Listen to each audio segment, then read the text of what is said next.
And then, Lord, I want your kingdom to come. और मैं चाहता हूँ कि प्रभु तेरा राज्य आवे। You know, every day when I read in the papers nowadays, और जब मैं हर दिन अखबार में इस प्रकार पढ़ता हूँ, some girl is raped or molested in some part of India.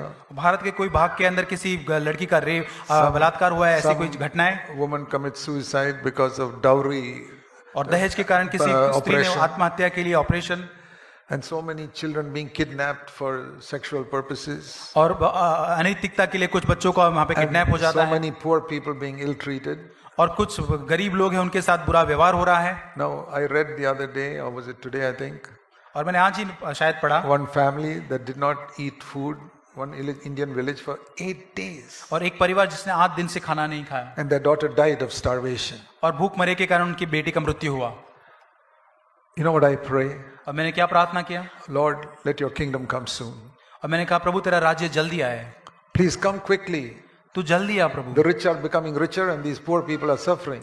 और प्रभु जो धनवान है वो धनवान बनते जा रहा है, और ये गरीब जो है वो संघर्ष उठा रहा है। Some of us who have plenty of money, you don't realize what poor people go through. और हमारे पास ऐसे लोग हैं जिनके पास बहुत पैसे, उन्हें पता नहीं गरीब लोग किस अवस्था से गुजरते हैं। Most of our CFC churches are in the poor villages in India. और हमारे बहुत सारे CFC के बहुत गरीब चर्च है जो गांव में, भारत के गांव में है। Many of you don't know what it is like because you have never been to a poor village in your life. और आपने अगर गांव में नहीं तो आपको नहीं पता चलेगा।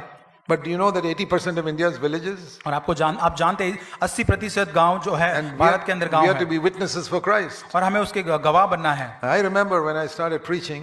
और जब मुझे याद है जब मैंने प्रचार करना शुरू किया, all the big preachers go to the cities to make money. और बड़े-बड़े प्रचारक पैसा बनाने के लिए शहरों में प्रचार करते हैं। I said, Lord, send me to the poor villages in India. और मैंने कहा प्रभु मुझे भारत के सबसे गरीब देश के अंदर भेज। And God took me at my word and sent me to the poor villages, and we have so many churches there now. और प्रभु ने मेरे वचन को सुना और ऐसे गरीब से गरीब ऐसे कलीसियाओं को वहाँ पे हम स्थापित कर सके। As I said, 2 villages where there were no Christians for 2000 years. और 2000 साल से ऐसे 2 गांव जहाँ पे मसीहत पता ही नहीं है। I am so excited. और मैं बहुत आनंदित हूँ।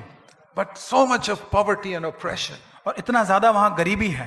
I say, Lord Jesus, your kingdom come. We cannot solve India's problems overnight. और एक रात के अंदर हम भारत के प्रश्नों का समाधान नहीं कर सकते, इसलिए कहता हूँ प्रभु तेरा Hallowed राज्य be thy आवे। name, thy kingdom come soon. और तेरा नाम पवित्र माना जाए और तेरा राज्य आवे। Do you ever pray that prayer? और क्या आप इस प्रकार प्रार्थना करते हैं? When you see all the terrible things going on in this world, do you pray, Lord Jesus, come soon? और जब इस दुनिया में ऐसी भयानक चीजें होती है, क्या तो आप प्रार्थना करते कि प्रभु तू जल्दी आ? It is the last prayer in the Revelation 22. Come quickly, Lord Jesus. और अंतिम प्रार्थना प्रकाशित 22 में यही है कि प्रभु तू जल्दी आ।